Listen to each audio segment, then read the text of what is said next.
The majority of Canadians want our Prime Minister to stand up to Donald Trump, according to a new poll. 25% of those polled are okay with our government starting a trade war with the U.S. if new tariffs are slapped on Canadian goods entering the States.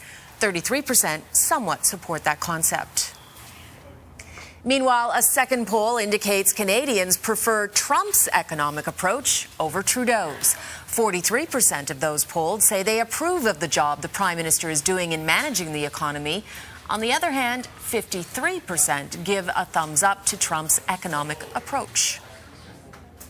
Now, Trudeau is reportedly set to visit the White House at some point next week, but in the meantime, he's already sending his key troops south of the border for crucial meetings. Foreign Minister Chrystia Freeland sat down with her counterpart, Secretary of State Rex Tillerson, this morning. Finance Minister Bill Morneau was also in Washington today. Defense Minister Harjit Sajjan paid a visit earlier this week.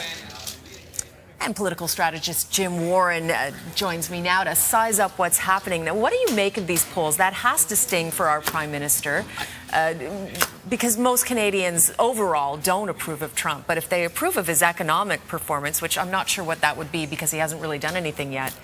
It's kind of like your cool, crazy uncle at the family get-together. There's some things that you know he's kind of cool and you like about him, but you know, overall, you really wouldn't want him to be your mom or dad or be the guy in charge. So I think, you know, what resonates with Canadians is this idea of putting their economy first, restoring jobs. Those types of messages really resonate. However, at the end of the day, you wouldn't want him in charge of our economy. It's also going to be a challenge for Trudeau when he meets with Trump, because Trump wants to be the alpha dog. He is going to be the gorilla who slams and beats his chest.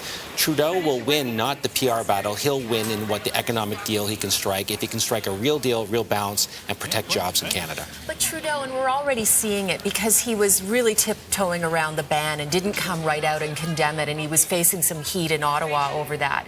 He's facing a difficult challenge, and Canadians are saying, we're okay if you take him on a, you know, economically, but he can't go too hard on Trump because Trump's not going to take any prisoners. He does not take any prisoners, and right now all guns are aimed south of the border to Mexico. Right. So he really doesn't want to attract too much attention. It's kind of like, as long as the shiny light is shone south of the border, that battle is with Mexico. He's not looking to pick a fight. He's not looking to pick a fight, but at the same time, he can't appear to look weak or just allowing Trump to do whatever he wants. He's going to be called on to comment on his performance. Correct. And, you know, Trudeau's sort of stuck in the middle. He appeals to the NDP audience, the voters, so he's got to protect on those social issues. At the same time, he can't offend Trump. So he's on the high wire act. It's a very fine line to walk. I think he's played his cards right so far. We've got a really smart ambassador in the United States, David McNaughton. He's been working all the back channels. We've seen a lot of the lieutenants in the Trudeau government go, whether it be on the economy, whether it be a former general in the Afghanistan army. Different people have been going and having these conversations. So it's not just about Trump versus Trudeau. It's a team effort. And so that'll be the real trick. At the end of the day, don't be surprised to see Trump win in that first meeting, but Trudeau win the longer war, which is that he'll get a better deal for Canada.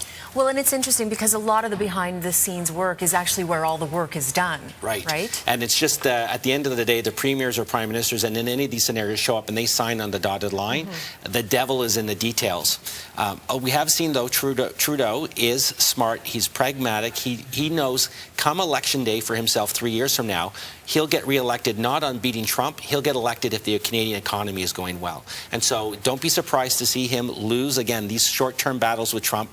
Trump can win and beat his chest. Trudeau will win if the economy goes well, if people are employed and have jobs come 3 years from now, come election day. Optically, it would have been a lot easier for him if Hillary Clinton had won. For sure, but you know, we've seen here in Canadian, you know, Trudeau, Tory, and Wynne were all supposed to be kumbaya and get along, and we've seen there's sort of we've seen those are fighting those now. Are falling apart. You just never know. So the battle will do well. Trudeau again will be successful if he wins the long-term game, which is be smart, get the best deal possible for Canada, protect what we have, and be in a good position to have Canadians employed come the next election. How long do you think before Trump does turn his sights on Canada? Who knows? The one thing I've learned not to do is predict what Donald Trump is going to do. I think we are going to see him, once he comes back from the UK, he'll be looking for some domestic wins himself. So he can only be so combative for so long, at the end of the day, he's going to have to deliver some wins. And I think he sees Canada as an ally. And don't be surprised to see Canada, U.S. reach deals in isolation of what happens with Mexico, because Mexico is the one he wants to beat, whether it comes to wall, whether it comes to imports, and the next on his agenda will be China. So he does need to show some wins.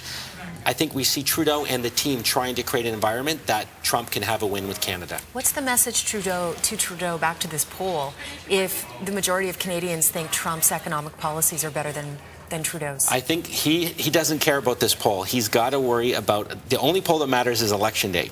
And so if he's got to use some of his own credibility in the short term to placate Trump so that Trump doesn't turn the big guns on him, that he turns him south of the border to Mexico, that he can get some wins, he knows that he can play the long-term game here. So I think Trudeau's biggest thing he's got to challenge is fending off the NDP, because he's going to have to win on these social battles, these social issues in Canada, because that's when Canadians get offended the most.